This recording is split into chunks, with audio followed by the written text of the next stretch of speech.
Este podcast é oferecimento da comunidade Mantenedores Outliers, uma comunidade que nós temos com donos de escola que estão esparramados pelo Brasil. Se você também é dono de escola e quer fazer parte dessa comunidade, acesse o QR Code aqui na tela deste podcast e assim você vai fazer uma parte de uma comunidade forte, com donos de escola que estão crescendo, evoluindo e estão dentro desta comunidade para compartilhar, para servir e para se ajudar. Então esse é um podcast oferecimento da comunidade Mantenedores Outliers. Vamos pro vídeo.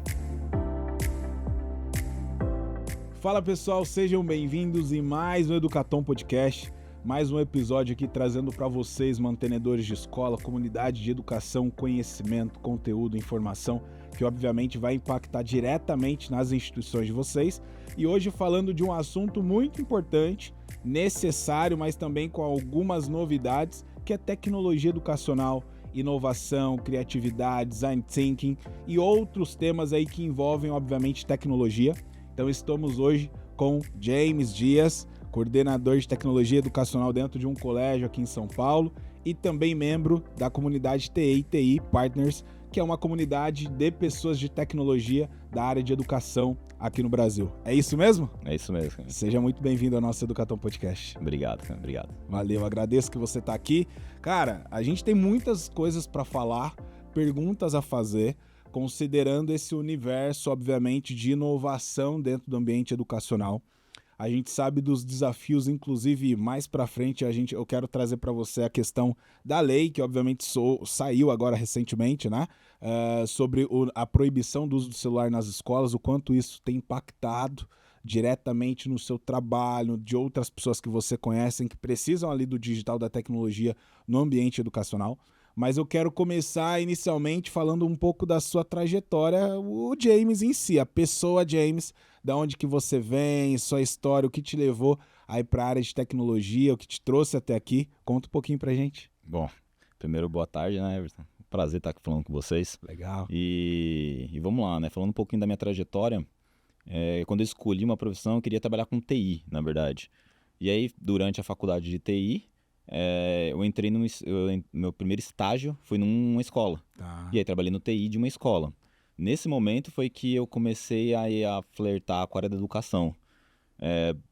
Dentro do projeto do estágio, isso foi no ano de 2010, se não me falha a memória, eu fui convidado a dar aula de informática na época, que era o que chamava, né? Aulas de informática para funcionários. Tá. Então a gente pegava o pessoal que queria aprender alguma coisa ali, a gente ensinava a mexer no e-mail, a navegar na internet. E aquilo foi despertando algo dentro de mim para a educação.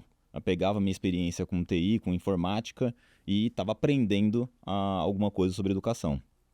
Foi nesse momento que me despertou. Mas foi o diretor dessa primeira escola que eu passei, que falou assim: James, você tem talento para isso, por que você não investe nessa área? E aí foi quando eu comecei a estudar um pouco mais, acabei me formando em pedagogia depois da faculdade de TI, também estudei pedagogia, exatamente para poder começar a traçar um caminho na direção da tecnologia educacional, que foi amadurecendo, passei por outros colégios até chegar onde eu estou hoje. Legal, legal. E cara, mas conta um pouco mais das suas origens ali, onde você nasceu, um pouco mais da sua família. Cara, já tinha uma veia de tecnologia nos seus pais? Não, você foi o primeiro, como foi? Não, eu fui o primeiro, né? Os meus pais, eu sou nascido na cidade de Inhuma, no Piauí. Caraca! Só que eu não conheço a cidade porque eu não voltei pra lá. Eu saí de lá com 1 ano de idade. Meus pais saíram de lá quando eu tinha 1 ano de idade. Eu sou o mais novo de 3 irmãos. Viemos para São Paulo. Moramos, eu me criei ali na região do Butantã, ali do Rio Pequeno, na verdade, próximo do Butantã, até me casar. Me casei super jovem, eu casei com 21, 22 anos, que mais legal. ou menos. E tô completando aí 18 anos de casado. Caraca, já, né? Parabéns, cara. Então, apesar de ter nascido no Nordeste, né, fui criado aqui em São Paulo.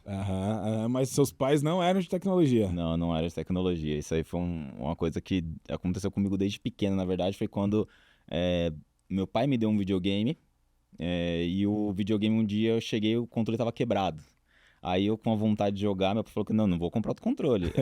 Eu, escondido, peguei uma faquinha, abri o controle, mexi, consegui identificar ali alguma coisa que estava fora do lugar, coloquei tudo no lugar, fechei. Aí, pra minha surpresa, o controle estava funcionando quando eu fechei. Aquilo Caraca, me cara. despertou uma coisa tão forte para consertar as coisas que eu Legal. acho que conduziu as minhas escolhas aí para frente, né? Legal, né? Cara, é legal você falar um pouco dessa sua jornada até aqui, porque, como eu sempre falo, as pessoas não conseguem olhar para essa trajetória.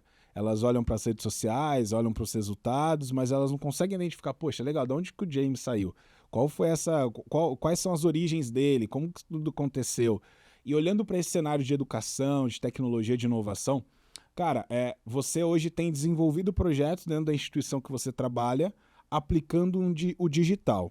E nós estamos numa geração que, poxa, a todo instante a molecada tá no celular. É aquela geração touch, né? Eu até brinco com meu Exatamente. filho em casa, às vezes ele vai na televisão, ele acha que a televisão é touch, cara, porque já nasceu com isso. Uhum. Qual é o ponto positivo disso? E qual é o ponto desafiador disso também? Porque a gente sabe que tem quando pega uma criança que não consegue hoje sair da tela e é uma problemática que a gente vive, tanto é que foi uma necessidade de vir essa lei. Uhum. Então, quais são os dois pontos, positivo e o negativo, ou pontos a melhorar no uso do digital dentro da escola? Sim. O ponto positivo é que as crianças que são os nativos digitais, elas não têm medo nem dificuldade para lidar com o uso do aparelho. Tá. O grande desafio é a moderação desse uso, né? Que aí é o papel do adulto. Eu costumo fazer uma analogia aí com um adulto de antigamente, que ele ensinava a gente a atravessar a rua porque a gente sabe caminhar, a gente sabe atravessar uma rua, mas tinha que tomar cuidado, olhar para os dois lados antes. Sim. Algo no digital é mais ou menos isso. Eles sabem mexer, eles têm facilidade, mas eles precisam de um adulto para mostrar que ele precisa olhar para os dois lados antes de tomar uma decisão naquele ambiente digital, que pode ser um ambiente muito perigoso para eles. Legal, legal. Caraca, você traz uma percepção que assim, né? Eu entendi que tem ali a moderação, a necessidade de um adulto para poder moderar, para poder instruir. Mas a gente sabe também que muitas das vezes essa criança ela não tem a mínima noção, né, de como fazer isso. E olhando para essas famílias que acabam fazendo várias atividades, fazendo várias ações ao mesmo tempo, trabalho, cuidando de casa e acaba que deixa a tela na mão do filho ali para poder minimamente conseguir fazer as coisas de casa, né? Mas dentro hoje das escolas, qual é o papel seu dentro da instituição que você está para trazer essa implantação de tecnologia? É olhando para as disciplinas, é fazendo uma conexão do como eu poderia ensinar matemática usando o digital? Como que se dá o seu trabalho, o trabalho de pessoas como você, que são ali os profissionais de tecnologias educacionais, para fazer a implantação do digital dentro das escolas? Sim, aí são algumas frentes aí que você falou. Uma é o que eu vou ensinar para aquela criança e como eu vou ensinar para aquela criança sobre o uso do digital. Tá. Ou seja, tanto o uso técnico como o uso ético, ele é o fim. Eu quero que ele aprenda a usar tecnicamente e eu quero que ele aprenda a usar eticamente. Uhum. Para isso a gente trabalha aulas de tecnologia. Legal. E a gente tem vários meios para alcançar isso. Tá. Depois eu posso falar um pouco mais sobre. Legal. E a outra é usar a tecnologia como meio Tá. para ensinar uma outra coisa. Que aí entra o Departamento de Tecnologia Educacional, entra como um facilitador para o professor. Tá. Então entra com treinamento, entra com recursos para um professor de matemática para ele pegar aquela aula de álgebra que ele ia dar e ensinar de uma forma diferente. Legal. Ensinar de uma forma que o aluno use a tecnologia como meio para alcançar aquele resultado que esse professor já ensina há anos. Mas ensina de uma outra forma para poder chamar a atenção desse aluno. Legal, Entendeu? legal. Então, praticamente, o objetivo da tecnologia educacional é fazer uma ponte entre o que o professor quer ensinar com aquilo, obviamente, que ele quer gerar de resultado, mas usando um meio que hoje está na mão de todos esses jovens. É isso. Exatamente, Entendi, exatamente. Seja entendi. com aparelhos ou com metodologias ativas, seja desplugado ou desplugado, que pode ser sem a tecnologia também, sem o aparelho eletrônico, pode ser também. A partir Eu de ia fazer metodologias essa ativas. pergunta aí. Às vezes fala muito de inovação, de criatividade, mas nem sempre inovar, ser criativo, trazer o uso de tecnologia é de fato usando um celular ou um computador. Exatamente. Quais são esses outros meios que existem para que você possa trabalhar a ação de você dentro das escolas? Como funciona? Vou dar um exemplo aqui das minhas aulas, que eu dou aula hoje desde o primeiro ano, às vezes até uma abordagem com pré-2, que é uma série antes do primeiro ano, até o ensino médio. Tá. Atuo com várias idades. Então, lá com os pequenininhos, na educação infantil, por exemplo, a gente ensina assim, o conceito de pensamento computacional que é o pensamento lógico, de como dividir um grande problema em pequenas partes para poder alcançar um resultado. Tá. Isso com os pequenininhos a gente consegue alcançar a partir de brincadeiras. Tá. Então, tem vários recursos. Pode ser um robozinho, um ratinho, por exemplo, que eu uso ele para levar o ratinho até o queijo. Tá. E aí eu tenho um tapetinho educacional onde ele precisa calcular. Fala, cara, esse ratinho para chegar até o queijo eu preciso ir 2 vezes para frente, vou virar uma vez para a esquerda, para a direita e mais 2 vezes para frente. E ele vai ter que programar isso no ratinho. Ele dá um play e o ratinho vai fazer exatamente o que ele programou ali para o ratinho fazer. Então ele está dividindo aquele problema em pequenas partes para poder alcançar aquele resultado. E isso está gerando pro aluno uma experiência de pensamento computacional, que a gente chama. Né, que é um pensamento lógico para resolução de problemas. Tá. Caraca. Cara, você me fez lembrar de uma... onde eu estudei tinha robótica. E aí tem aquelas competições, né, de robótica que a galera vai e aí você tem que programar às vezes aquele carrinho para andar, para virar à direita, virar à esquerda, seguir em frente, às vezes subir uma como se fosse uma elevação mesmo, descer, depois virar de novo e até entrar numa casinha. Aí surge quem ganha tudo isso. É mais ou menos nessa linha, né? Essa parte da competição a gente não entra tanto, Tá. mas essa que você falou, ele é provavelmente de um robô de seguidor de linha, que você programa para ele seguir a linha e aí tem vários desafios ali no meio. E a resolução desses problemas é que é enriquecedor, né, para o aluno. É o processo, né, para ele. Tá. Ele é bem bacana esse processo. Tá. E, cara, agora uma pergunta e um questionamento. Olhando para geração dos professores que nós temos dentro das escolas, que são professores hoje que, na sua grande maioria, tem mais de 40 anos de idade. A grande maioria dos professores hoje nas instituições tem ali seus 40, 45, 50, 60, 70 anos. E essa geração, eles têm muita dificuldade de olhar para o digital e até medo, insegurança e não quer usar do digital. Como lidar com isso? Isso era um grande desafio. Anos atrás era um nosso maior desafio assim, do profissional de tecnologia educacional. Acho que esse era o grande desafio. Tá. Isso até 2020. Antes da pandemia. Antes da pandemia. A pandemia ela veio para acelerar muita coisa. Tá. E aí eu conheci muitos professores, eu tô nessa desde 2010, então lidei muito com um professor que tinha dificuldade, até resistência, às vezes por dificuldade, às vezes por não acreditar naquilo, às vezes porque não quer se expor. O cara que dá aula há 40 anos, ele domina aquela matéria, e de repente ele se vê num momento onde ele vai se expor pro aluno, passar vergonha porque errou, não soube logar. Então ele não quer passar por isso, não queria passar por isso. Uhum. Então a pandemia ela veio e acelerou muita coisa. Então eu vi muito professor aí que desistiu da aula naquele momento. Eram muitas nuances naquele momento, né? Mas teve muito professor que desistiu, teve muito professor que se adaptou e não larga mais. Teve professor que teve muita dificuldade e hoje é formador de outros professores. Sim. Então é uma coisa bem interessante que aconteceu. Então hoje o que acontece, tem sim ainda professores que resistem. Tem professor que deu graças a Deus que a gente saiu do remoto e voltou pro presencial e eu vou voltar pro meu giz, pra minha lousa. Uhum. E tem professor que mudou realmente lá o modo de pensar e o modo de dar aula, de uma maneira muito positiva. Tá. Então, acredito sim que ainda é um desafio a resistência, mas a gente mudou bastante em relação aos mais velhos.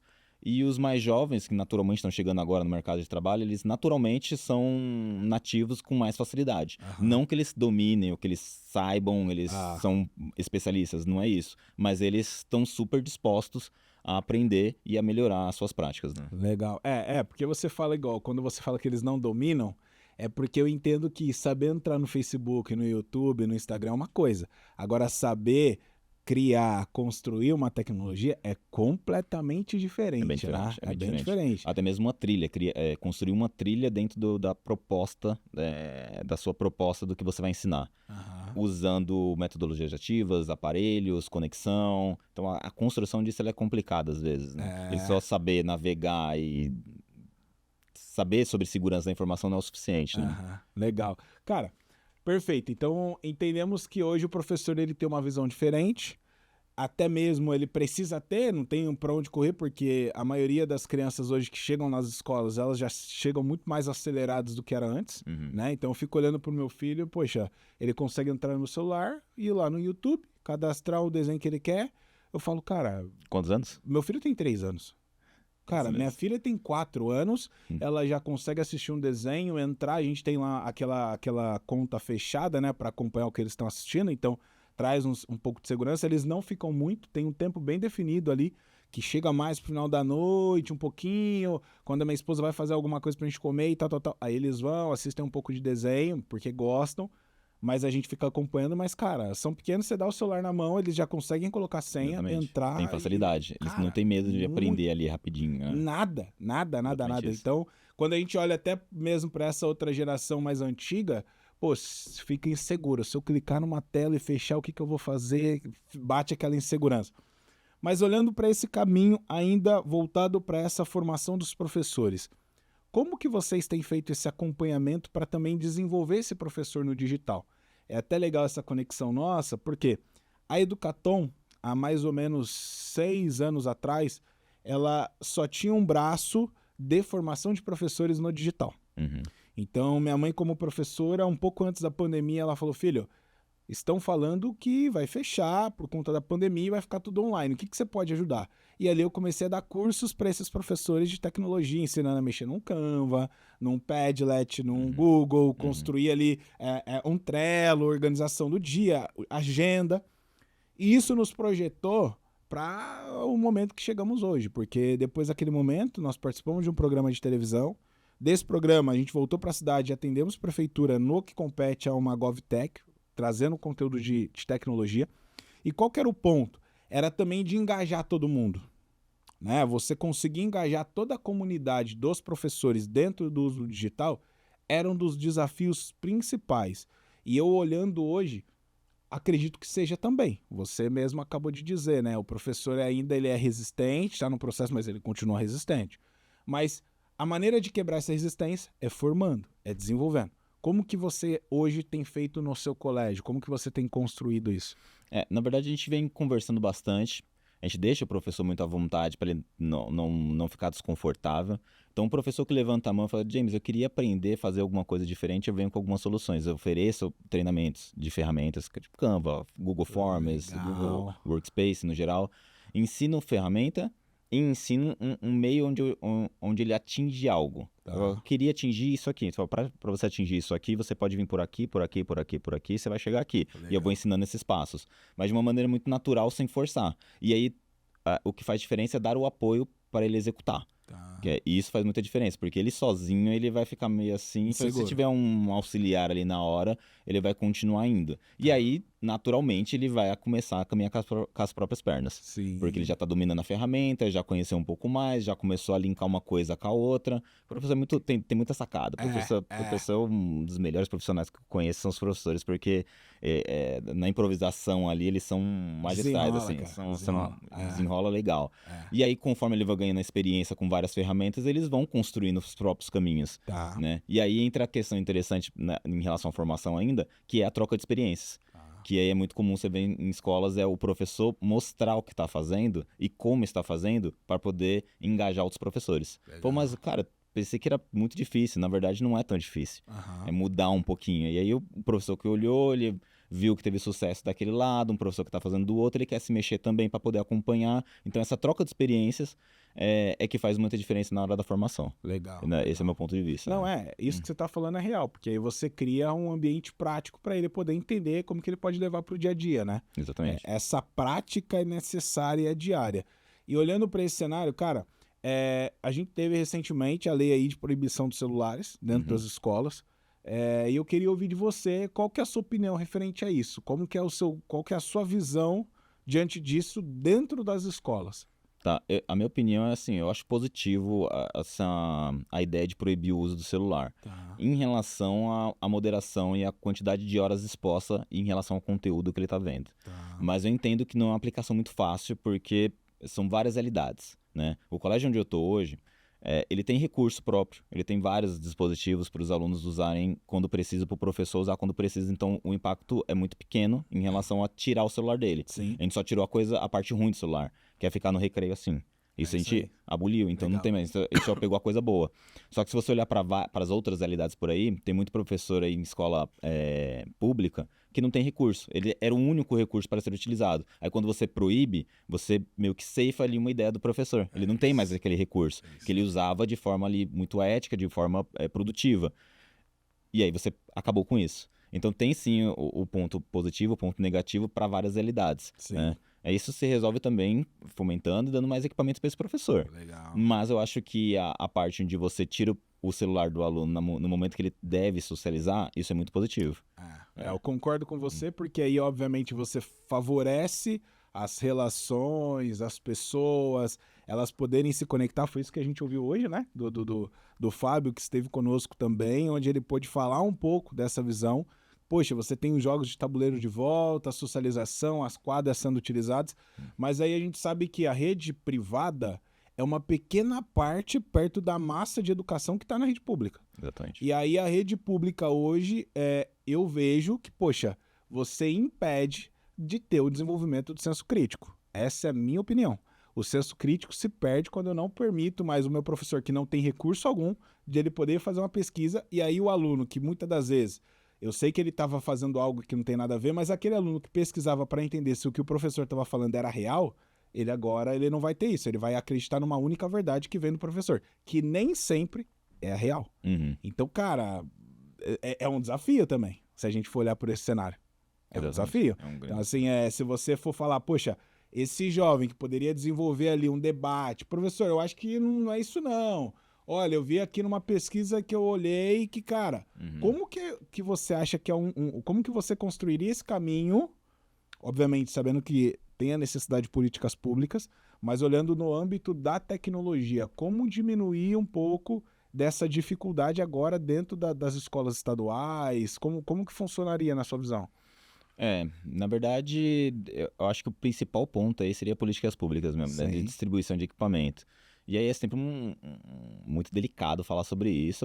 Como é que eu vou chegar até as cidades mais periféricas, entregar equipamento de qualidade lá sem nenhum desvio? Sim. É muito complicado chegar nisso. Sim. Mas é difícil, bem difícil falar sobre isso, porque não tem uma boa saída, uma saída muito clara para isso, né? Não tem jeito. A gente fala de investir em equipamentos, mas obviamente formar também esses professores para entenderem o uso desses equipamentos, investir em bons equipamentos, porque eu acho também que investir em equipamentos que, poxa, vão chegar lá, mas não vão ser bem aproveitados pelos alunos, pelos professores, fica um grande desafio, mas é um gap. Eu acredito que é um gap. Olhando para as escolas privadas, igual onde você está, beleza, você tem estrutura. Outras, igual que meus filhos estudam, tem estrutura. Mas olhando para um estadual, não municipal, que tem município que investe legal. Mas a estadual, cara, eu acredito que tem um desafio agora de lidar com esse cenário, de poder falar, poxa, como eu inovar, como eu trazer. E uma pergunta para você. Olhando para a inteligência artificial, você acredita que a IA pode sim substituir um professor ou não? Hoje teve um post do Christian Barbosa, ou foi ontem ou foi hoje, onde que o Christian já mostrou numa postagem dele como nos Estados Unidos está acontecendo o uso de IA. Como que você olha para esse cenário? Eu não acredito que a IA vá substituir um professor. Sinceramente, não acredito que vá. Muito pelo contrário, eu acho que ele pode ser um grande aliado do professor. Outras profissões pode ser que tenha uma ameaça real aí para algumas outras profissões. Para a profissão de professor, eu não acredito. Acho que pode ser um grande aliado na parte de pesquisa, na parte de automação de tarefas e até mesmo na parte do ensino para o aluno lidar com essa ferramenta. Né? Do poder de um prompt bem feito, como é que eu vou usar aquilo como aliado. Então, eu primeiro aprendo, depois eu vou ensinar para o meu aluno como usar isso como ferramenta também, útil, na área de pesquisa, na área de desenvolvimento e tudo mais. E hoje vocês conseguem aplicar, levar essas IAs para dentro? Você já tem usado, aplicado? Quais são as tecnologias que vocês têm usado com IA? Como tem sido lá? O que a gente faz é ficar muito de olho nas tendências, enxergar as ferramentas que estão sendo oferecidas e o que elas podem alcançar. Oferecer para o professor que quer aprender, o professor que quer entender, fazer um curso mais expresso ali com ele para ele entender quais são as potencialidades que aquela ferramenta oferece e como ele pode aplicar. Ou até mesmo fazer o contrário, ensinar isso para o aluno, sabendo que quando o ChatGPT, por exemplo, surgiu com aquele boom, falou, putz, agora o aluno não vai mais pesquisar, não vai fazer mais nada, ele vai fazer tudo com o ChatGPT. Isso aconteceu também na época da pesquisa com o Google. Total. Né? Então a gente tinha que ir lá ensinar para o aluno a como utilizar isso de forma crítica, de forma inteligente. E não simplesmente falar, não pode. Não, ele vai usar. Não adianta fingir que ele não vai usar, porque ele vai usar, seja dentro da escola ou fora, para aplicar para os estudos ou fora dos estudos, para a vida real. Então, acho que o papel do professor é realmente ensinar para ele. Então, vamos fazer aqui um curso com o professor, vou pegar um especialista, vou conversar, vou me aprofundar nesse assunto e vou desenhar um modelo que eu vou ensinar para o meu aluno. Cara, você pode usar isso de forma ética, de forma crítica, e ele pode te ajudar muito, se você seguir esses passos aqui. E aí depois você pode ir melhorando isso, melhorar o prompt, como lidar com isso, como que aquilo pode ser um assistente pessoal para você. Legal, né? legal, Então, legal. Falar sobre IA é um ponto que é o boom, né? Agora tá todo mundo falando de inteligência artificial. Eu não sei se você viu, mas teve um convidado nosso que esteve presente aqui, Felipe. Ele é um especialista em IA e ele comentou sobre o Perplexity, que é uma outra inteligência artificial diferente do ChatGPT, que provavelmente, segundo ele, e até mesmo pesquisas que eu vi recentemente saindo, pode sim ocupar o lugar do Google para pesquisa. Eu falei, cara, isso é surreal.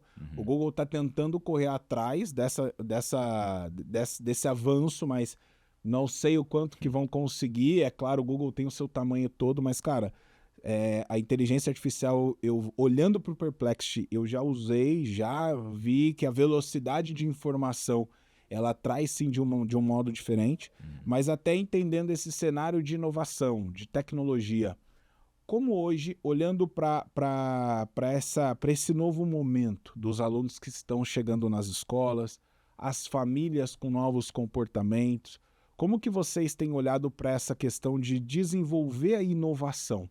Porque quando tem o digital, eu vou lá no Google, pesquiso, eu perco um poder da criatividade. Eu perco um poder ali de poder desenvolver algo que, poxa, seria do momento. Como que eu conecto, de repente, televisão, microfone e copo? Como que eu posso fazer isso? Eu perco porque eu vou direto no Google, eu vou direto numa IA. Como que vocês hoje têm levado essa inovação para dentro da vida desses alunos? Deixa eu ver se eu entendi, né, a pergunta. Como é que eu tô levando a inovação em relação a esse movimento acelerado, né? É isso aí, é esse aí. Deixa eu ver como eu posso responder isso aqui. Porque, cara, todo dia, aquilo que você viu na internet hoje, amanhã já não é mais novo. Aquilo que vai ser amanhã, depois de amanhã já não é mais novo. Então... Não, sem razão, porque assim, a corrida das Big Techs é que ela é assustadora, na verdade. Então, é uma postando corrida com a outra, com muito investimento. Então, as novas tecnologias, elas ficam antigas de um dia para o outro. É isso aí. Né? Então, lidar com a inovação, quando a gente está falando com o aluno, é até estranho falar, mas na verdade quando a gente fala de inovação, a gente não precisa falar só da tecnologia. Na verdade é mais com habilidade humana. O poder do senso crítico em relação a isso. Como é que eu vou lidar com esse movimento acelerado de inovação, de novas tecnologias, de novas ferramentas? O senso crítico ele é mais importante. Eu preciso formar esse aluno, esse estudante, né, como cidadão, exatamente para poder olhar para tudo isso e saber o que me cabe, o que me compete a me aprofundar ou não, a entender superficialmente o que eu vou usar como ferramenta, o que vale a pena para mim. Então, essa habilidade humana do senso crítico mesmo, eu acho que é o ponto principal em relação à inovação acelerada. Tá. E aí vem novamente, se nós olharmos para esse senso crítico que eles vão desenvolver e entendendo que eu também não consigo ter uma ferramenta, às vezes, para poder questionar, eu perco o senso crítico. Então, o meu questionamento tem sido esse. Eu entendo que até teve um mantenedor que falou, poxa, você volta... Uma mantenedora, Everton, a gente tem entrado em embates sobre essa questão da lei, da proibição. Tá tudo certo, as escolas têm que tirar, porque é uma lei e não tem para onde fugir. Mas, cara, eu fico ainda assim insistindo nessa visão do senso crítico. Porque tirar uma tecnologia, será que a gente de fato está permitindo essa socialização, mas está tirando a informação? Será que eu estou impedindo esse aluno de continuar avançando no processo de desenvolvimento dele que ele tinha através do digital? E aí eu estou colocando ele de novo numa bolha que todo mundo hoje se incomoda de falar, cara, isso foi um ponto das mídias de massa, olhando para a televisão. A TV impediu que todo mundo olhasse para a realidade antes do YouTube. Então hoje todo mundo tem um Podpah, tem um podcast, tem algum conteúdo. Quando eu olho para um podcast e comparo com o que eu vi na televisão, opa, calma aí. Eu acho que aquela informação ela tá enviesada, não é real. Exatamente. E aí eu consigo discutir. Sem o uso do digital, talvez eu não vou ter mais isso. Então eu fico me perguntando até que ponto também tem uma visão somente de voltar à socialização. Ou tem uma mensagem por trás sendo encaminhada aí que a galera não tá entendendo. Então, esse é o meu questionamento, porque você acabou de falar, o senso crítico vem da inovação, a inovação vem desse senso crítico, mas se eu não consigo questionar usando uma tecnologia, cara, eu perco o senso crítico. Exatamente. Então... Um tempo atrás, quando começamos a internet dentro da sala de aula, era muito comum criar aquelas listas de sites bloqueados, porque você não pode acessar isso, você não pode acessar isso. Aí vinha o professor e falou assim, olha, eu tava dando aula, o aluno acessou esse site que você pode bloquear ele pra mim, eu não quero que ele use. E aí era simples, era simplesmente bloquear o site. E aí foi quando alguns profissionais mesmo falaram, cara, será que a gente tá no caminho certo? É só bloquear, tirar da frente? É isso. Não, eu preciso lá ensinar pra ele. Falei, cara, você tá num momento de estudo, você tem que ter foco, não é o momento de você acessar. Não vou tirar de você, você tá lá, mas você precisa aprender que aquele não era o momento. É isso, né? cara. Então, é mais voltado pra esse lado mesmo do que da proibição. Né? Esse é o ponto. Você falou aquilo que eu... esse é o ponto. A lei, eu entendo a importância de você voltar a socializar. Só que será que esse é de fato o objetivo? Essa é uma pergunta. E aí quem vai assistir, que vai ser do seu segmento de tecnologia educacional, que é de inovação, cara, essa é a reflexão. Será que é esse o objetivo da lei, somente de voltar a socializar? Entendi. Porque, cara, eu fico olhando para onde estão a maioria dos nossos alunos. Eles estão nas escolas estaduais. Eles estão, se a gente olha para uma comunidade que, poxa, não tem tanta informação, e que até então ela fazia uma pesquisa ali com dificuldade, porque a empresa do lado tinha uma rede Wi-Fi, ela ia lá, pesquisava. Cara, agora isso não vai existir. Tá, mas e aí, o que eu faço? Cadê a visão de poder debater? O professor fala uma coisa e eu consegui discutir com ele, trocar, aprender, me desenvolver. Isso eu não tenho. Então, eu acho que a minha reflexão, meu questionamento é observar qual mensagem que está por trás dessa lei. Porque vai ter impacto, cara. Porque no final das contas, se a gente for parar para pensar, talvez a gente esteja voltando no que era lá atrás. Da gente só olhar pro professor e acreditar que tudo que ele tem é verdade. E não é. O professor também erra, ele é um ser humano, tem informações que ele vai falar que não são reais e que eu podia debater com ele usando um digital. E agora eu não tenho mais. Entendi. Então... quando você fala que não tem mais, eu vou me dar o direito de discordar um pouco de você, sim. né? É que quando você fala que não tem mais, não é exatamente não tem. Né? É exatamente. Tem como eu acabei de dizer, tem várias realidades que você tira, parece que não tem mais. É isso aí. Né? Mas o acesso à informação ela continua lá aberto para o aluno. Legal. Não possa ser no horário de aula, mas o acesso à informação ela é amplo e você pode acessar fora da aula também. Sim. Né? E aí eu acho que é fundamental o papel do professor, que está apartado dessa história da decisão, de ensinar para ele.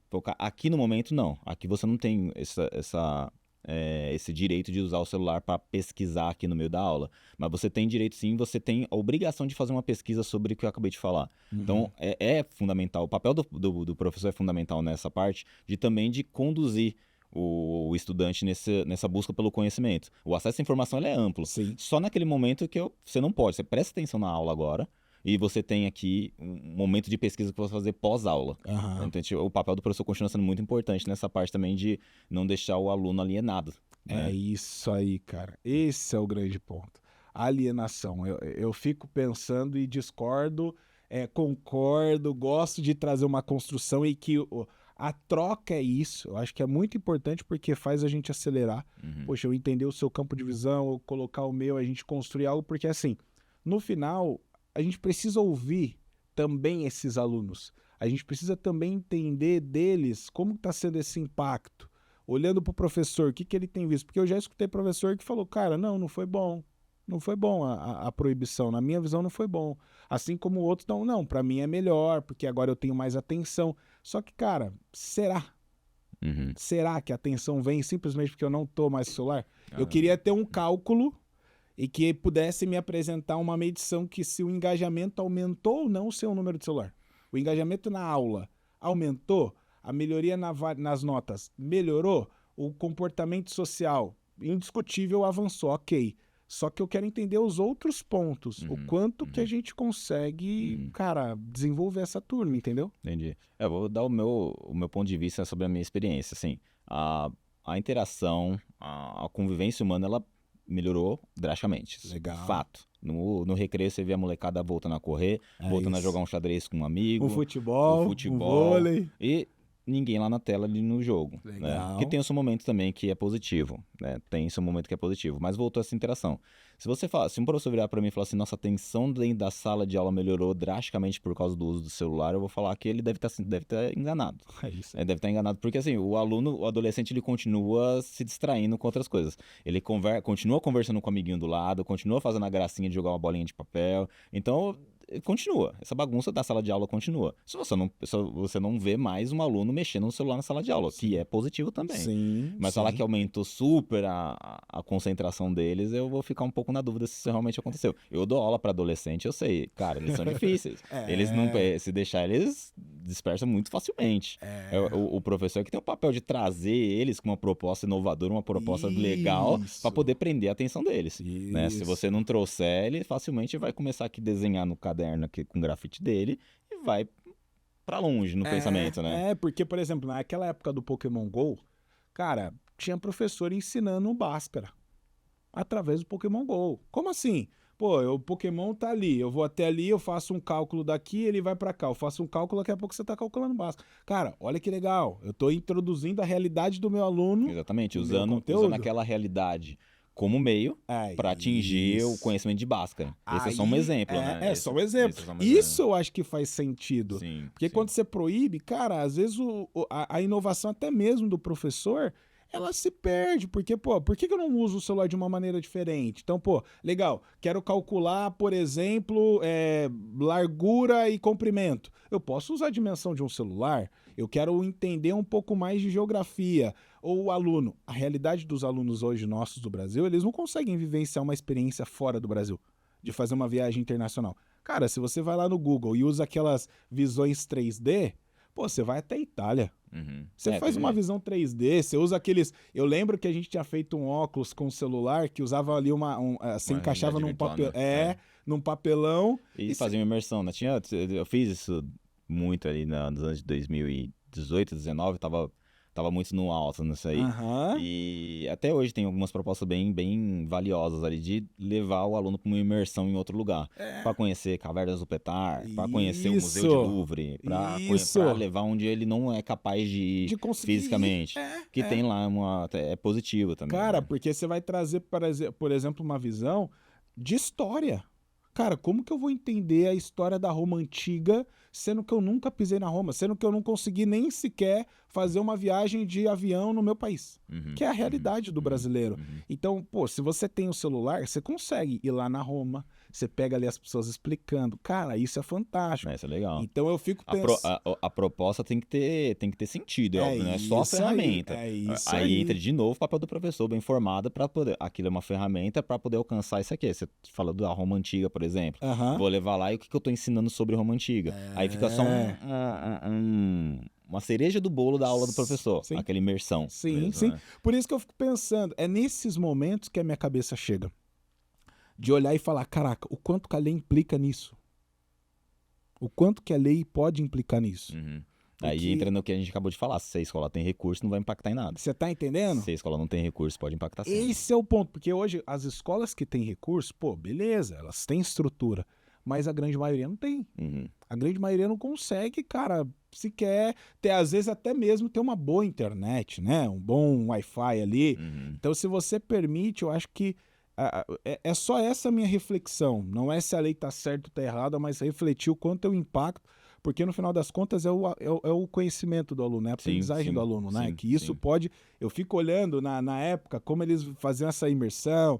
Então você ensinava geografia, você ensinava... Teve um cara que eu conheci na internet fazendo vários ensinos diferentes, que é o professor Noslen, ele trazia umas coisas com técnica, eu falei, caraca, tinha um professor de geografia trazendo, eu falei, meu, olha a visão dos caras falando de geopolítica, usando uma ferramenta, cara, inimaginável. Então assim, você fala, pô, legal, essa era uma realidade, mas agora já não tem, como que eu faço agora? Esse é o meu ponto, e olhando até mesmo para os materiais didáticos, será que eles conseguiriam ocupar esse espaço de conhecimento, de acesso de informação que o celular daria? O quanto que esses materiais eles estão avançados para poder trazer o mesmo desenvolvimento desses alunos? Cara, são vários questionamentos que eu tenho. Sim. Vários. Esses questionamentos são válidos mesmo, né? Todo mundo deveria estar preocupado nesse nível, né? Sim. Todo mundo, porque todos somos responsáveis nesse sentido. Dentro das suas responsabilidades, a gente tem um professor que precisa estar bem informado e trazer uma boa proposta, o pai e a mãe que precisam se preocupar com o uso ético e responsável, e as nossas lideranças governamentais que precisam estar preocupados com o recurso se eu vou dar para o meu aluno ou não. É isso aí, cara, é nessa linha. Meu, legal, é legal conversar porque assim, é o seu mundo, né? É o que você vive todo dia, então eu entendo que vocês devam estar discutindo também, até na comunidade que vocês têm, né? Provavelmente esse deva estar sendo um dos pontos que vocês devam estar levantando. Poxa, como levar de uma maneira correta a inteligência artificial. E me conta um pouco, assim, como que hoje vocês se conectaram para construir essa comunidade e como essa comunidade hoje está fortalecendo as instituições. É claro que cada um está num cenário diferente, então deve ter ali uma escola que tem recurso, outra que não tem. Como lidar com tudo isso? Como que rola essa troca entre vocês? Isso é bacana. Para começar a falar um pouco sobre a comunidade TI Partners, ela surgiu há alguns anos com a nossa CEO, a Grace, né? E ela tinha a ideia, quando ela surgiu a ideia dela, era realmente ajudar outros professores. Ela trabalhando lá como tecnologia educacional num colégio, e ela queria ensinar para outros professores como usar as ferramentas e como utilizar isso em sala de aula. E aí isso foi tomando um corpo porque ela postava lá no início, ela postava lá no Orkut ainda. E aí ela foi vendo que tinha um movimento de pessoas perguntando, foi bacana isso aí, me fala um pouco mais. E aí, de repente, começou a vir também um feedback. Falei, comecei a fazer isso também, deu assim. E aí, quando ela percebeu, as pessoas que perguntavam estavam conversando entre si também, para poder trocar essa experiência. Então, foi uma coisa que foi crescendo naturalmente, meio organicamente. E aí, ela saiu do Orkut, também o Orkut morrendo, ela saiu, foi pro Facebook, saiu, foi pro Insta também, caiu no LinkedIn, e a comunidade foi crescendo com essa troca, sempre com o objetivo de ter essa troca franca e sincera, com o objetivo foi como a gente aqui, cada um com a sua realidade, com o seu ponto de vista, conversa sobre um assunto e trazer suas experiências e a gente chega a alguma conclusão. Legal. Né? Foi como a gente acabou de fazer aqui. Esse é o espírito da comunidade. Eu participo da comunidade desde 2020, se não me engano, que eu comecei com ela. E a ideia é ter profissionais de tecnologia educacional e tecnologia da informação, cada um com a sua visão, parte técnica e parte pedagógica das ferramentas, todo mundo se ajudando em prol de melhorar as nossas práticas. Legal. Isso ganhou muita força porque a gente começou a organizar, porque era muita informação, muita coisa jogada, ela começou a organizar de uma forma onde a gente pudesse trazer tudo que a gente troca ali e documentar de alguma forma, como dicas, como práticas, para poder ficar com recurso para todo mundo. Legal. Então, em uma plataforma, tipo no LinkedIn, por exemplo, a gente tem lá um pessoal que marca como membro efetivo da comunidade. Legal. Só para ter um brandzinho mesmo. Porque lá a gente posta vagas. Já no grupo do WhatsApp, a gente tem as práticas mesmo de conversar no dia a dia e um ajudar o outro de forma sincera. Como uma curadoria ali. Exatamente. Legal. Exatamente. E aí, para entrar no grupo do WhatsApp, a gente tem lá tudo um processo para poder colocar pessoas que realmente vai estar lá para ajudar. Né? Então, esse é o modelo da comunidade. A gente preza muito por isso, uma organização, a gente tenta não trazer muito a parte comercial lá para dentro, porque é importante ter visão do comercial, porque a gente depende desse pessoal para poder contratar serviço. Legal. Mas ali a gente tá para trocar sobre esse serviço. Legal. Eu vou contratar uma plataforma de correção de redação.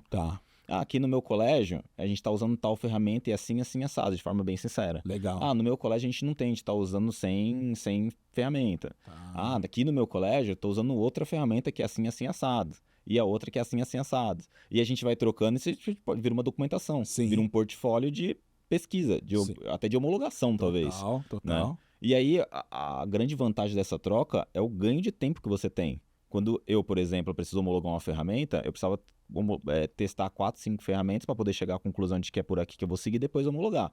Quando a gente troca na comunidade sobre isso, a gente encurta muito tempo e até mesmo tira grandes dúvidas do pessoal que está imerso dentro da realidade daquela outra ferramenta ou até mesmo da prática, né, dependendo do assunto.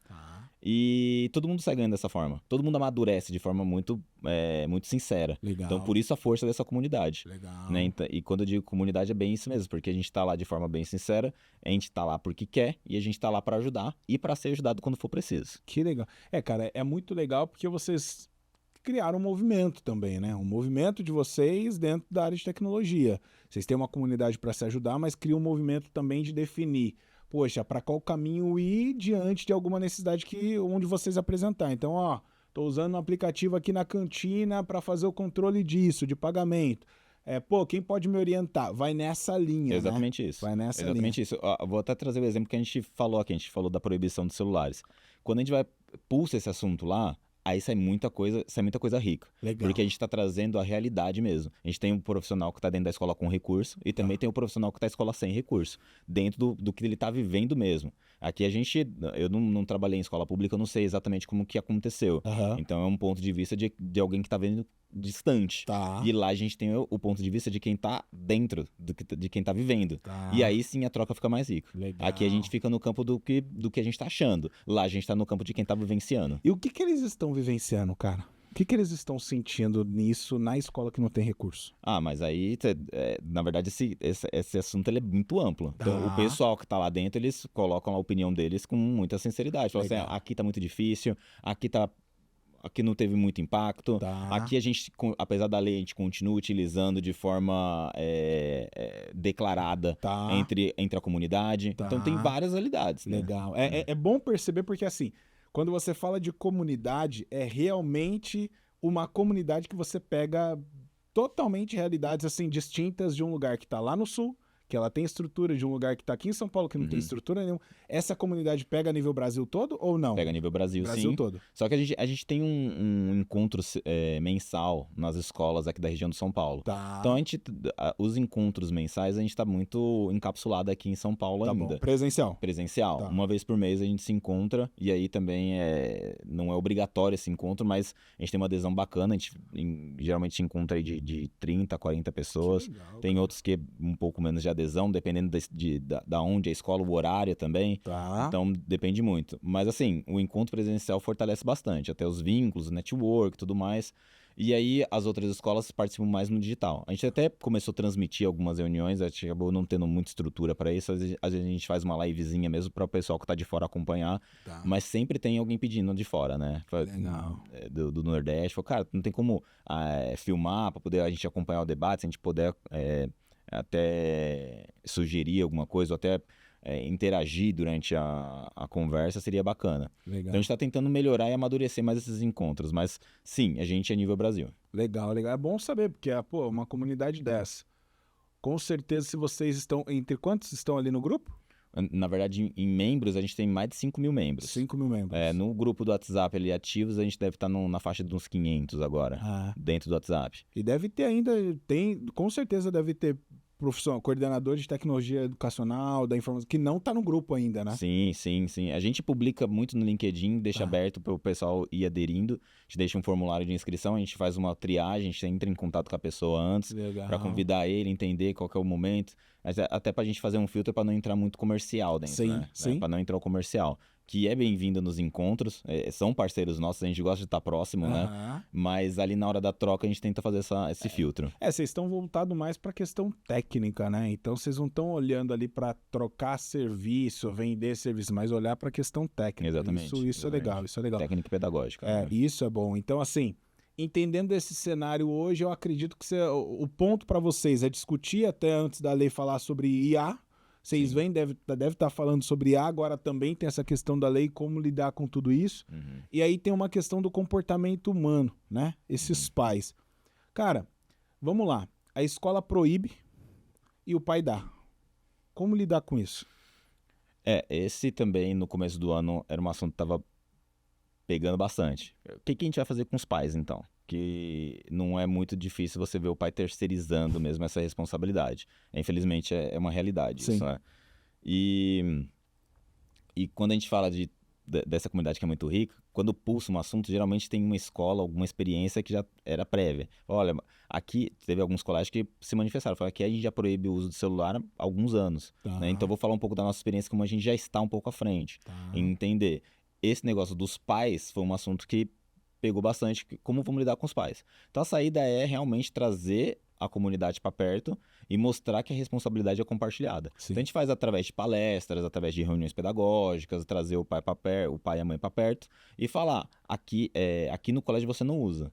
né? Aqui no colégio o aluno não usa. Em casa, como vai ser? Vocês precisam se preocupar com isso e se movimentar em casa também. Tá. Não pode simplesmente chegar em casa, ele não usou o dia inteiro aqui, pode entregar agora que agora pode. Tá. Já que eu posso deixar ele pelo menos umas 2 horas, então até ele dormir ele fica 2 horas no celular. Tá. Esse uso precisa ser mediado, esse uso precisa ser observado. Então é responsabilidade sim do pai estar próximo, Tá. do pai e da mãe, né? Estar próximo e ver o que o seu filho está fazendo online, com quem ele está interagindo, que material ele está consumindo, Aham. né? Que conteúdo ele está consumindo. Tá. Então é sim responsabilidade dos pais. E vocês conseguem medir como hoje esse pai, até mesmo em casa? Porque, vamos lá, a escola é mais ou menos aquela escola que o pai pede para que a escola seja uma alimentação saudável.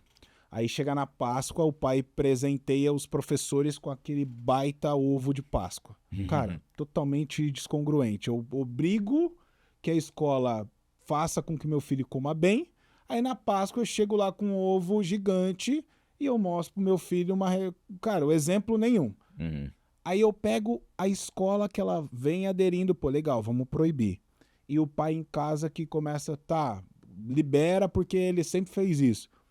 Vocês estão conseguindo, dentro da comunidade, criar maneiras de também controlar e melhorar esse comportamento do pai em casa? Eu entendi, pô, eu trago o pai para perto, trago ele para dentro da escola. Mas como também construir conteúdos, materiais para ele lá em casa usar e começar a ter aí essa reeducação? Como eu disse, tem vários caminhos para fazer isso. Tá. E o que eu vejo o movimento é realmente de palestras, trazer o pai para palestra, oferecer material digital que a gente pode enviar como comunicado, como circular também, sempre relembrando, através de campanhas. Tá. Né? Por exemplo, nas redes sociais a gente faz umas campanhas, né, de uso consciente, de tempo, para o assunto sempre estar pulsando, para sempre estar relembrando, porque a gente também não pode chegar lá e obrigar o pai a fazer. Concordo. A gente faz o nosso papel de trazer o assunto, pulsar o assunto, Tá. né? Mas a gente tá meio que limitado a isso. Dentro da escola a gente cuida, a gente faz direitinho. Uhum. Com os pais a gente pulsa o assunto, fomenta e espera que ele tenha boas decisões em cima disso. Porque eu fico pensando, tá? Minha cabeça ela vai gerando ideias, mas por que não gamificar até mesmo essa reeducação do pai? Seria um caminho bem interessante.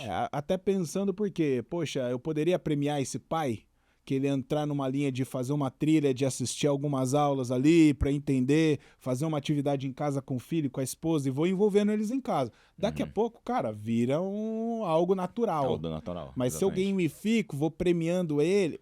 Seria um caminho interessante, seria um caminho interessante. Eu nunca tinha pensado nisso, também não vi ninguém falando sobre até então, né? Mas poderia ser algo bem interessante. Esse é um assunto que talvez chegasse na comunidade e falasse, gente, estou pensando em fazer tal coisa. Dessa forma. Vocês acham que faz sentido? Pelo menos isso? Com certeza a gente vai trazer vários profissionais para debater isso. Legal. E aí a gente acelera essa pesquisa. Legal. Né? Esse é o papel da comunidade. Legal, legal. Eu falo porque, cara, hoje os alunos eles se conectam muito com a escola quando eu entro no nível de competitividade, que a gamificação traz isso. Então eu consigo desenvolver o aluno para ele se engajar mais, se conectar mais se eu gamifico. Por que não gamificar também esse pai? Pô, o pai que assistiu tais aulas, fez tal atividade, trouxe um exemplo prático na escola.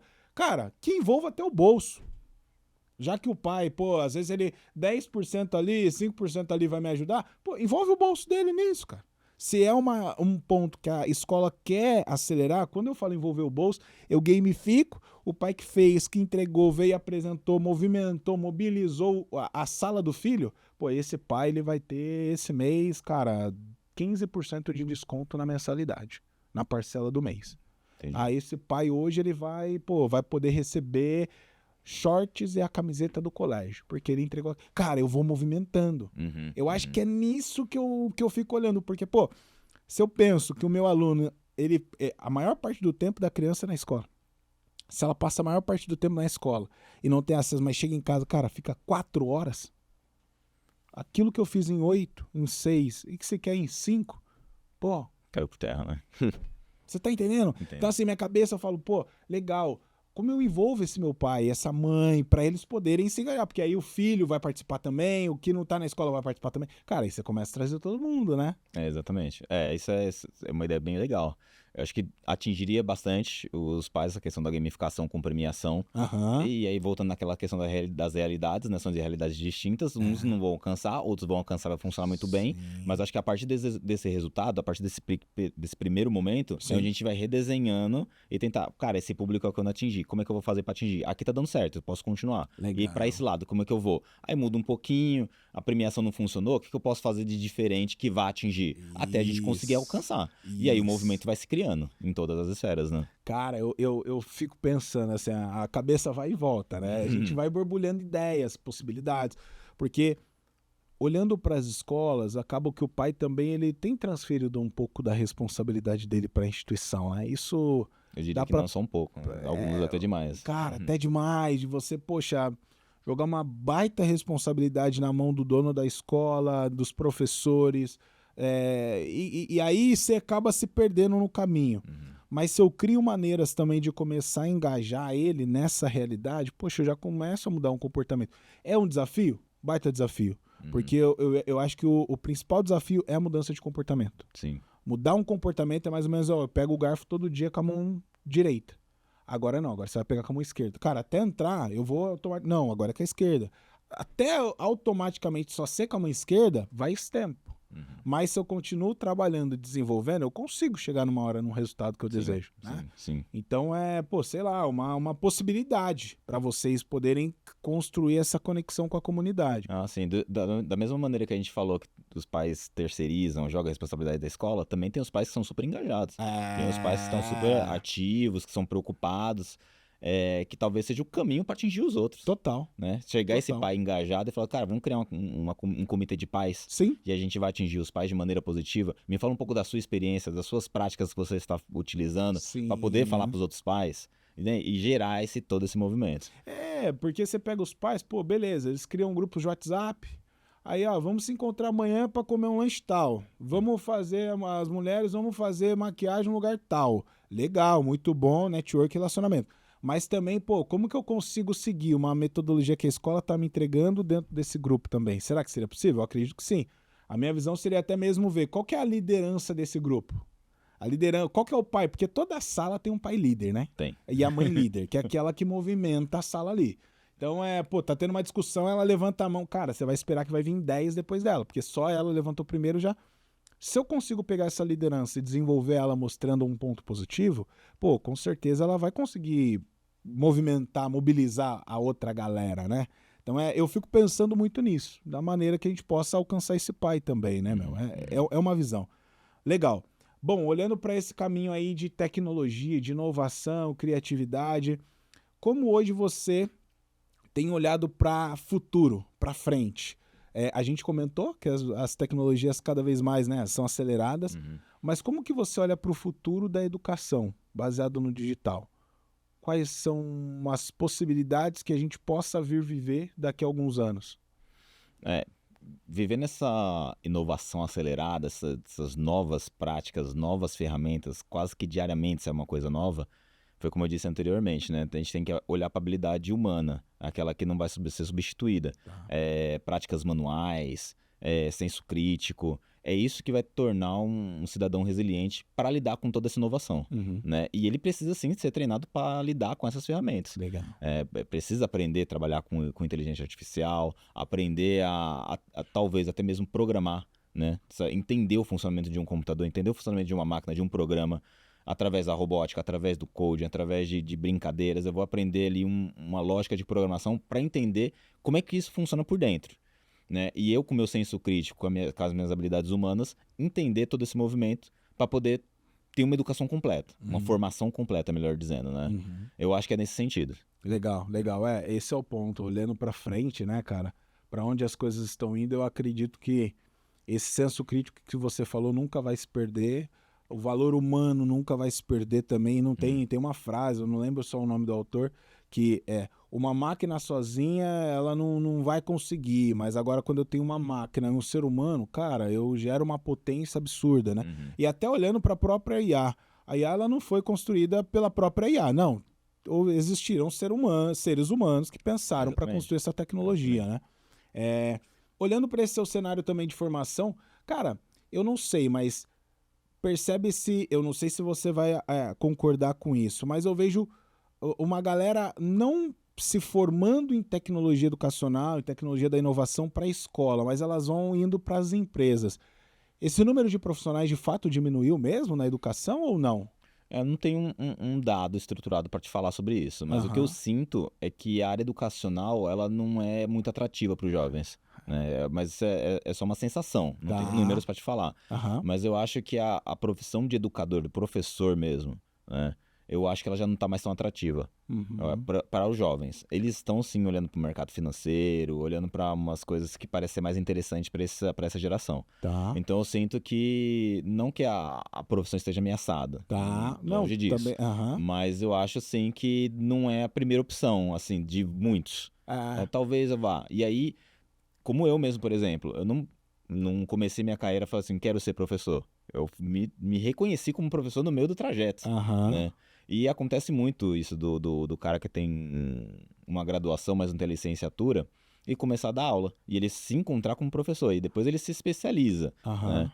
Então, o profissional ali que deseja ser professor de cara, eu acho que tá começando a perder um pouquinho essa essência Mas até olhando um pouco mais especificamente para o seu segmento de tecnologia. de Esse tecnologia. esse profissional, não o professor, cara, é claro que isso, pô, diminuiu muito.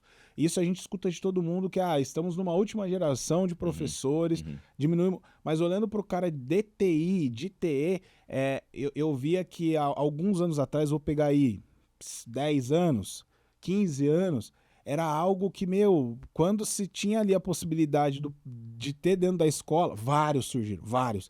E agora não tanto. uhum. E esse é o ponto. Será que a gente diminuiu esses profissionais porque eles se formam em tecnologia, mas querem ir para outras companhias, não tanto para educação? Eu acho que esse é um ponto também. Será que, por exemplo, tá? Eu não vou afirmar, mas eu tô dando um exemplo. Será que com a lei a gente não vai diminuir ainda mais esse cara que poderia vir trabalhar com tecnologia na escola? Não, acho que não. Acho que não. Sinceramente não. Porque o cara que trabalha com tecnologia educacional, ele geralmente é um professor que gosta de tecnologia Tá, ou é um cara de tecnologia que se encantou pela educação. Não tem um tá. cara que assim, eu quero tecnologia educacional. Eu Legal. quero tecnologia ou eu quero educação. E em algum momento da carreira ele se Se cruzam. encontrou. Se cruzou, encontrou. E eu acredito que esse movimento não vai se perdendo com o tempo por medidas desse tipo. Tá, Não, acho que é uma coisa que nasce naturalmente dentro da pessoa que tem propósito para isso, né? legal. Que tem propósito. Então acredito que não, sinceramente. Legal. Eu quero te ouvir isso. É bom Hum. você falar, porque assim, poxa, às vezes o aluno, o próprio cara que está estudando ali tecnologia fala, pô, mas se eu não consigo aplicar dentro de escola, se eu não posso levar, será que é o caminho? Vou por outro caminho? Como que essa informação chega para ele também lá na graduação? Uhum, Então, às vezes uhum, já cria-se uma tendência para ele não ir para a linha de educação, ir para outro segmento. Então, assim, são vários fatores que eu começo a me perguntar. sim. São perguntas que eu faço não só aqui, mas a minha cabeça também eu faço pra mim, porque eu fico olhando pros dois que eu tenho em casa. Pô, legal, meus filhos eles estão aí pequenos, são 4 anos, 3 anos. Mas como que vai ser lá na frente? Hoje, como está sendo? Os desafios com esse digital, com a aceleração, com a velocidade, como que a escola se comporta, como que vai ser, como que eles vão olhar para a Uhum, aplicação. Não quero também que eles sejam ali bitolados somente em livro, em se uhum, preparar. Não, não uhum. é isso. Quero que se comunique, que se relacione, que se construa pontes. E às vezes é através desse digital. Então, essas perguntas são o que eu faço olhando até mesmo Sim, para minha realidade, sim. né, cara? É interessante você falar porque, tirando as profissões mais tradicionais, Tradicionais. que geralmente de família, que vou estudar direito porque meu pai era Advogado. advogado e tudo mais. Eu acho que essa nova geração também, em relação a profissões, ela e é papel nosso como educador também preparar ele para as novas profissões. Sim. Então, eu acredito que a gente está num momento onde a pessoa não está mais escolhendo a profissão, ele está escolhendo um caminho, na verdade. Aham. O que ele vai fazer com aquilo, nem ele sabe direito ainda. Sim. Ele vai, como eu disse, ou você é de educação e se cruzou com tecnologia, ou você é de tecnologia e cruzou com educação. Isso são para vários outros segmentos. Então, quando a gente fala para esse jovem que não sabe exatamente o que vai fazer, mas ele sabe que vai estudar alguma coisa, vai estudar administração, mas ele não sabe exatamente o que ele vai fazer ainda. Uhum. Então, por isso que eu digo que a decisão de uso ou não do celular nas escolas não necessariamente vai impactar nessas decisões. Porque eu acredito que o cara que está estudando, nem ele sabe direito o caminho que ele vai seguir ainda. Ele só está se preparando, e é papel do educador preparar ele para várias coisas, Sim. porque a gente não sabe ainda a profissão que vai cair. Sim. Existem várias profissões que vão sumir e várias profissões que vão nascer. E aí nosso papel acreditar que estamos formando um cidadão completo para estar apto a atender as demandas futuras. Que nem a gente do presente não sabe exatamente quais são essas demandas. Né? É legal. Essa percepção sua é muito boa. Muito boa. E mesmo até olhando, quando você fala da formação por completo, é interessante também, e ali vai se gerando os questionamentos, tá? Legal. Porque cada instituição ela vai tendo uma visão, né? O que para vocês é uma formação por completo, para uma instituição é uma coisa, para outra é outra. Eu fico olhando, eu fiz um estudo no meu final de graduação de licenciatura comparando o Brasil com alguns outros países. Obviamente, Finlândia, Singapura não tem nada a ver pelo tamanho territorial, ok. Mas a gente tem que sempre aprender com os bons. É mais ou menos, eu quero jogar futebol. Eu vou aprender com quem sabe jogar ou quem não sabe. Vou aprender com quem sabe. E aí, quando você olha para a educação, você olha para esse cenário. E lá, cara, já se constrói mais ou menos um caminho baseado nos próprios comportamentos daquele aluno, se ele vai para uma linha mais de empreendedorismo, ou ele vai para uma linha ali do mercado de trabalho, e aí eu fico entendendo, hoje as instituições em si, tudo vai depender da minha tomada de decisão onde eu vou colocar os meus filhos, porque cada instituição já deixa muito claro que ela vai desenvolver. Então, aonde eu estudei, por exemplo, não tinha o objetivo de me formar para um vestibular, mas tinha o objetivo de me formar para um cara saber se comunicar, se relacionar, se conectar, saber.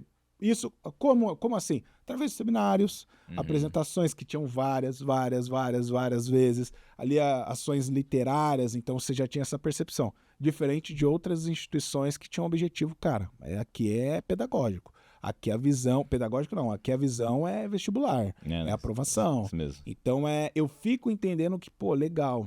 Essa formação por completo, o que para eles é completo, né? Igual você fala, profissões do futuro que não vão existir. Cara, e aí? O que não vai existir? O que vai vir de novo? Né? Então, essa descoberta é o que eu vejo que um ponto que as instituições precisam olhar e que nem sempre conseguem trazer por conta também que não é culpa nem delas, mas por um currículo que te deixa quadrado e que você tem que seguir. E, cara, eu não consigo desenvolver um senso de empreender para um aluno. Exatamente. Então, cara, mas é isso. A gente vai nessa linha.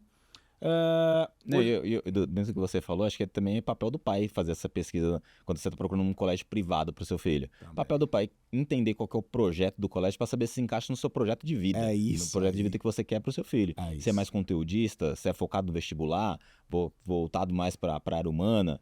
E você entendendo o projeto da escola, aí você compra o projeto da escola para poder colocar o seu filho. Total. Já tentando mirar aquele futuro dele. Né? Total. Você falou bem, porque aí o pai consegue fazer ali uma visão, né? Eu penso lá na frente que ele poderia seguir esse caminho. O quanto se conecta a essa instituição ou aquela. Exatamente. E ali você toma uma decisão. Cara, quero te agradecer, meu. Você veio aí, olha aí, já deu 1h10. Pois é. Parece que nem né, considero 1h10 aí, porque a gente vai conversando, vai trocando. Tem muita informação. Foi muito bom você vir pra cá, porque, cara, eu tinha várias perguntas. Então, eu soltei aqui algumas, tenho outras. E é para gerar reflexão, algumas até geram incômodo, mas por que isso? Cara, o objetivo é esse. Eu acho que aí a gente começa a acelerar, a ver diferente, olhar diferente, pensar diferente, questionar também algumas coisas. O ponto hoje que eu vinha na minha mente, até comentei com o Leandro, eu falei, cara, a reflexão que eu quero ter é sobre essa nova lei. Eu quero entender qual que é a mensagem que está sendo transmitida ali, por trás. Você já trouxe uma visão, com certeza quem vai assistir vai também trazer outras visões, exatamente, vai trazer... Mas esse é a essência do debate, né? É isso, Quem tá aqui debatendo nem sempre é o detentor do conhecimento total. Tem o seu ponto de vista sobre o que está acontecendo dentro da sua realidade. É trazer os vários pontos de vista para o debate para a gente tentar enxergar e tentar entender qual é a mensagem que está por trás. Né? Cara. Porque a gente sabe que tudo tem uma mensagem. Não adianta. Tudo que a gente está fazendo tem algo sendo comunicado ali. E se a gente não discute, eu tô sendo favorável à maré para onde está me levando. Não, eu não sou favorável à maré. Eu quero construir a minha maré de acordo com o que eu... Tá, mas qual que é o caminho? Eu posso até seguir a maré, desde que eu entenda e acredite nela. É isso aí. Esse é o ponto. Então, cara, quero te agradecer. Obrigado pelo seu tempo, pela disponibilidade. Acredito que esse conteúdo vai chegar em mais mantenedores de escola, pessoas da área de tecnologia. Espero que vocês curtam, comentem, questionem, coloquem ali as percepções de vocês, porque o objetivo é esse. E queria que você pudesse deixar também uma mensagem aí para donos de escola, profissionais da área de educação, professores que vão assistir, tendo uma mensagem vinda direto de um especialista na área de tecnologia. Legal, cara. Obrigado aí pelo espaço. Fico muito feliz de poder contribuir um pouco. E se eu puder dar uma mensagem para os mantenedores de escola, seja ela do tamanho que for, realmente olhar para esse departamento de tecnologia educacional e dar importância para ele, assim como de TI também. Eu vejo muitas escolas que não têm o departamento de TE, ou que só tem um departamento de TI que cuida das máquinas e não dá uma proposta pedagógica para aquilo. Então, acho que é importante tratar isso como um investimento mesmo. E se você tem um profissional desse, o convite para buscar o auxílio da comunidade, pode procurar a gente no LinkedIn ou no Instagram, que vai achar, vai conseguir se conectar e vai trazer uma grande melhoria para você. Legal. Pode trazer esse profissional para a gente, que a gente vai acolher, a gente vai ajudar, e eu tenho certeza que ele vai poder ajudar muita gente também. Legal, legal. Bom demais, agradeço você. Agradeço vocês aí que assistiram o nosso Educatom Podcast. E assim encerramos mais um dos nossos episódios, levando conhecimento, informação e, obviamente, transformação para dentro da sua realidade. Valeu, pessoal. Obrigado por hoje.